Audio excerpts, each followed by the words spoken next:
गुजरात में पकड़े गए डॉक्टर और हरियाणा के फरीदाबाद, यूपी के सहारनपुर में पकड़े गए डॉक्टर्स का भी कोई कनेक्शन है? क्या डॉक्टर्स का सहारा लेकर बड़े रासायनिक हमले की तैयारी कर रहे थे आतंकी संगठन? ये सवाल इसलिए उठ रहा है क्योंकि 10 नवंबर की शाम को दिल्ली में हुए हमले के बाद दिल्ली पुलिस की स्पेशल सेल ने गुजरात एटीएस से संपर्क किया है। गुजरात एटीएस द्वारा पकड़े गए 3 आतंकियों से पूछताछ में बड़े खुलासे हुए हैं।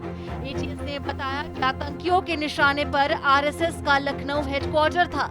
इसके अलावा आतंकियों ने अहमदाबाद के नरोडा इलाके और दिल्ली के आजाद मैदान के आसपास के इलाकों की भी रेकी कर वहां की तस्वीरें और वीडियो बनाए थे। एटीएस को 7 नवंबर की सुबह सूचना मिली थी कि हैदराबाद का एक आतंकी हथियार लेने अहमदाबाद आया था। इसके बाद टीम ने अडालज टोल प्लाजा से हैदराबाद के आतंकी डॉक्टर अहमद महूद्दीन सैयद को गिरफ्तार किया था।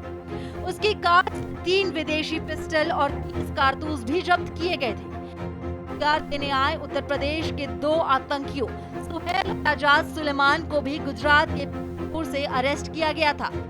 एटीएस तीनों से पूछताछ कर रही है। आतंकियों से पूछताछ में पता चला है कि आतंकी डॉक्टर महूद्दीन 2.5 महीने पहले भी अहमदाबाद आया था और एक पैकेट में पैसे लेकर लौटा था। पैसे देने वाले शख्स की तलाश जारी है। एटीएस की जांच में यह भी पता चला है कि मोहिउद्दीन के लिए हथियार लेकर आए उत्तर प्रदेश के सुहेल और आजाद सुलेमान को राजस्थान के हनुमानगढ़ से हथियार लेकर गुजरात के कलोल पहुंचने का आदेश दिया गया था। जांच एजेंसी का कहना है कि हनुमानगढ़ पाकिस्तानी सीमा से जुड़ा हुआ जिला है, इसलिए अंदेशा है कि सीमा पार से ड्रोन के जरिए इन तक हथियार भेजे गए थे। इस बीच एक और बड़ी जानकारी ये सामने आई है कि डॉक्टर अहमद महूद्दीन और उसके साथियों की टीम राइसिन नाम का जहरीला केमिकल तैयार कर रही थी, जो साइनाइड से भी ज्यादा घातक है। इस केमिकल के जरिए आतंकी बड़े नरसंहार की योजना बना रहे थे।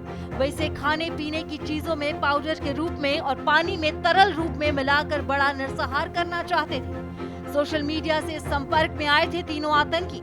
गांधीनगर और पालनपुर से गिरफ्तार किए गए तीनों आईएसआईएस आतंकियों के बारे में एक और खुलासा हुआ है कि तीनों आतंकी सोशल मीडिया के जरिए संपर्क में आए थे। वहीं इनका आका यानी इनका हैंडलर इन्हें छोटे छोटे टुकड़ों में जानकारी देता था कि इनको आगे क्या करना है। इस्लामिक स्टेट खुरासान प्रांत नामक एक आतंकवादी संगठन एशिया के कई देशों में सक्रिय है। अफगानिस्तान में बैठा इनका सरगना अबू खजेदा सभी आतंकवादियों को अलग अलग आदेश देता था और उनसे काम करवाता था। इस संगठन के आतंकवादी गुजरात समेत पूरे देश में सक्रिय हैं। उनकी जांच चल रही है। पहले भी इस आतंकवादी संगठन के लोग गुजरात में पकड़े गए थे। इससे पहले गुजरात एटीएस ने अगस्त महीने में 4 आतंकियों को गिरफ्तार किया था। इनमें से 2 को गुजरात, एक दिल्ली और एक नोएडा से अरेस्ट किया गया था। चारों नकली नोटों के रैकेट और आतंकी संगठन से लोगों को जोड़ने का काम कर रहे थे। ये ऐसे ऐप्स का उपयोग कर रहे थे जिसमें कंटेंट अपने आप डिलीट हो जाता है। चारों अलकायदा से जुड़े इन इंडियन सबकॉन्टिनेंट के लिए काम कर रहे थे। ये सोशल मीडिया प्लेटफॉर्म और कुछ संगठित ऐप्स के जरिए लोगों से संपर्क कर रहे थे। ऐसे में कुछ अहम सवाल हैं, जैसे कि गुजरात एटीएस ने बताया कि इन आतंकियों ने भी दिल्ली के इलाकों की रेकी की थी। गुजरात में पकड़े गए आतंकियों का भी यूपी कनेक्शन है। इसके साथ दिल्ली ब्लास्ट में पकड़े गए आतंकियों का भी यूपी कनेक्शन है।